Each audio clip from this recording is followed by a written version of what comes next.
Assalamualaikum warahmatullahi wabarakatuh.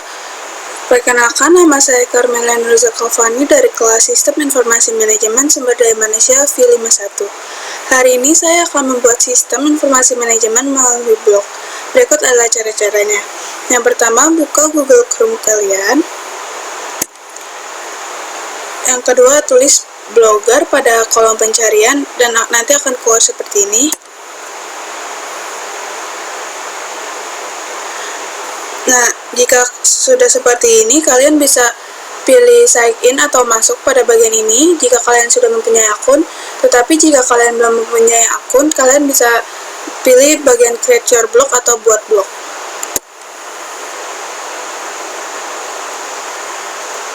Pilih akun yang mau kalian gunakan.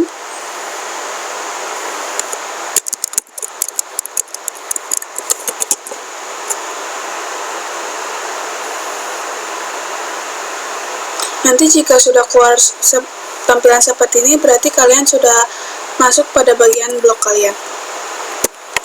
Saya sudah mempublikasikan hasil dari kerja saya dengan judul Implementasi Sistem Informasi Manajemen Sumber Daya Manusia dengan Data Kepegawaian. Yang pertama ada pengertian sistem informasi SDM. Salah satu tujuan penting dibuatnya sistem informasi manajemen adalah agar bisa mendukung berbagai proses dalam suatu organisasi, termasuk perencanaan, perorganisasian, dan juga pengendalian. Sistem informasi manajemen harus mampu memberikan informasi terkait kondisi sebenarnya dalam suatu organisasi. Sistem informasi SDM adalah salah satu unit organisasi yang di dalamnya terdiri dari berbagai individu yang mengelola data sumber daya manusia dengan memanfaatkan kecanggihan teknologi komputer. Selanjutnya ada manfaat sistem informasi SDM. Manfaat sistem informasi SDM ada 3, yaitu meningkatkan efisiensi, yang kedua manajemen data, yang ketiga meningkatkan produktivitas. Selanjutnya ada fungsi sistem informasi manajemen. Fungsi sistem informasi SDM sendiri ada 4.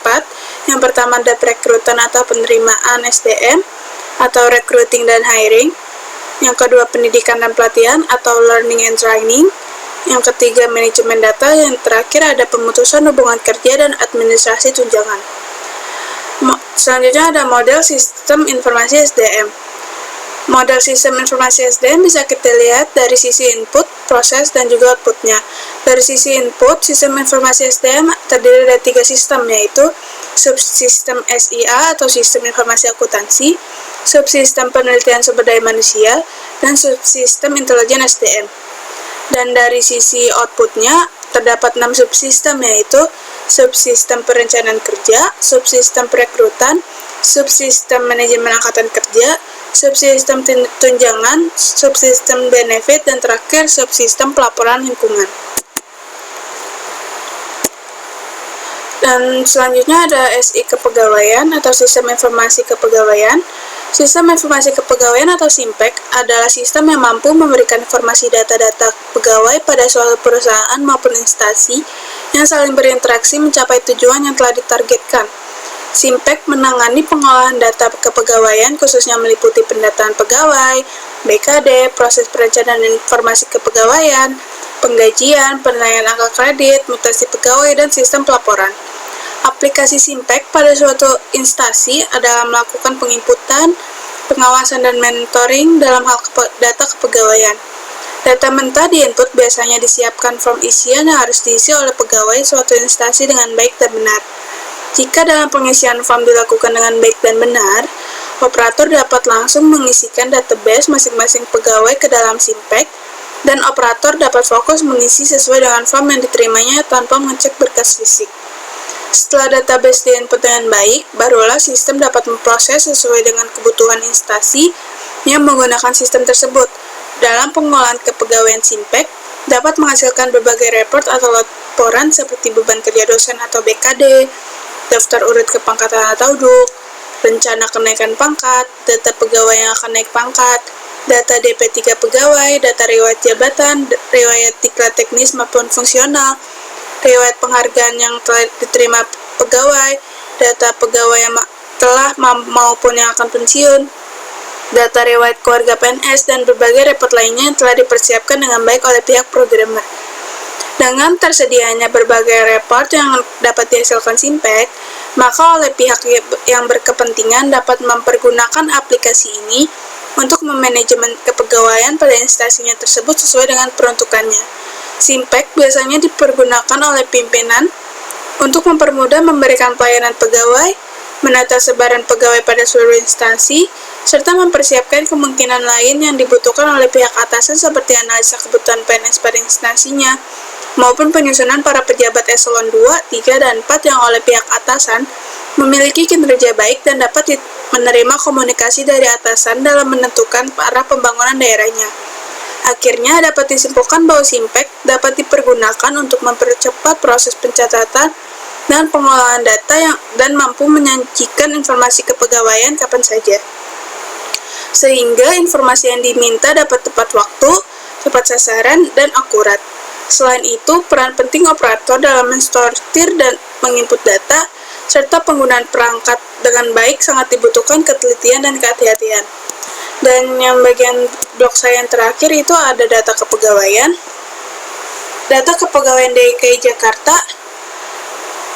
Badan Kepegawaian Daerah Provinsi DKI Jakarta mencatat sebanyak 64.159 pegawai negeri sipil yang aktif bekerja di lingkungan pemerintah Provinsi DKI Jakarta di tahun 2019. Pegawai negeri sipil atau PNS di lingkungan Provinsi DKI Jakarta pada tahun 2019 berjumlah 64.159 jiwa yang tersebar di 5 kota dan kabupaten administrasi dengan jumlah PNS laki-laki berjumlah 29.704 jiwa dan PNS perempuan berjumlah 34.455 jiwa. Jumlah ini turun besar sebanyak 2% atau sebanyak 1.285 PNS dari tahun sebelumnya.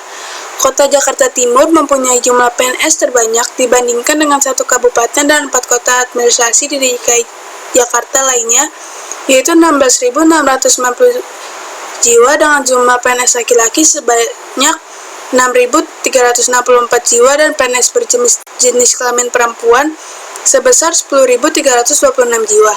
Sebaliknya, Kabupaten Seribu, Kepulauan Seribu mempunyai jumlah PNS paling sedikit di DKI Jakarta lainnya dibandingkan dengan wilayah administrasi lainnya, yaitu berjumlah 910 jiwa. Ini jumlah PNS menurut provinsi, kota atau kabupaten dan jenis kelamin DKI Jakarta tahun 2019 bersumber dari Badan Kepegawaian Daerah Provinsi DKI Jakarta. Dilihat dari jenis jabatannya, data yang berhasil dihimpun oleh Badan Kepegawaian Daerah Provinsi DKI Jakarta mengkategorikan jabatan PNS di lingkungan Provinsi DKI Jakarta menjadi 3 kategori, yaitu fungsional tertentu, fungsional umum, dan struktural. Jabatan struktural terbagi menjadi 5 kategori, yaitu eselon 1, 2, 3, 4, dan 5. Namun di tahun 2019 tidak ada PNS yang tercatat menduduki posisi jabatan struktural eselon 1 dan 5 untuk 5 wilayah kota administrasi dan 1 kabupaten di DKI Jakarta.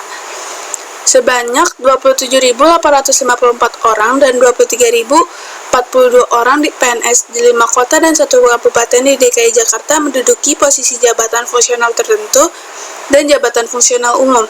Selebihnya, PNS di 6 wilayah kota atau kabupaten ini mempunyai jabatan struktural sebanyak 3.664 orang yang terbagi menjadi jabatan eselon 1, 2, 3, dan 4. Ini jumlah PNS menurut jabatan dan jenis kelamin di kota dan kabupaten DKI Jakarta tahun 2019 bersumber dari Badan Kepegawaian Daerah Provinsi DKI Jakarta. Eselon 1 adalah jabatan struktural tertinggi yang memiliki 2 jenjang, yaitu eselon 1A dan eselon 1B yang diduduki oleh PNS bergolongan 4C dan 4E. Namun di tahun 2019 tidak ada PNS di kantor wilayah kota Jakarta Barat, Jakarta Selatan, Jakarta Timur, Jakarta Pusat, dan Jakarta Utara, dan Kabupaten Kepulauan Seribu yang menduduki jabatan eselon 1. Eselon 2 adalah jabatan struktural setingkat di bawah eselon 1 dengan 2 jenjang, yakni 2A dan 2B yang diduduki oleh PNS golongan 4C dan 4D. Tercatat sebanyak 18 orang menduduki posisi jabatan struktur eselon 2. Eselon 3 adalah jabatan struktural lapis 3 yang terdiri dari 2 jenjang, yaitu eselon 3A dan 3B dengan golongan pangkat 3D dan hingga 4D. Di tahun 2019, Terdapat 491 orang menduduki jabatan struktural eselon 3. Eselon 4 adalah jabatan struktural terendah yang diduduki oleh PNS yang terdiri dari 2 jenjang, yakni eselon 4A dan eselon 4B dengan jenjang pangkat golongan 3B sampai dengan 3D. Jumlah PNS yang menduduki jabatan ini di tahun 2019 sebanyak 3.155 orang. PNS DKI Jakarta yang menduduki jabatan struktural, fungsional umum, dan fungsional tertentu diharapkan mampu mengembang tugas jabatannya sebagai pelayanan publik yang selalu mengayomi dan melayani warga DKI Jakarta semaksimal mungkin. Sekian presentasi dari hasil kerja saya. Kurang lebihnya mohon maaf. Wassalamualaikum warahmatullahi wabarakatuh.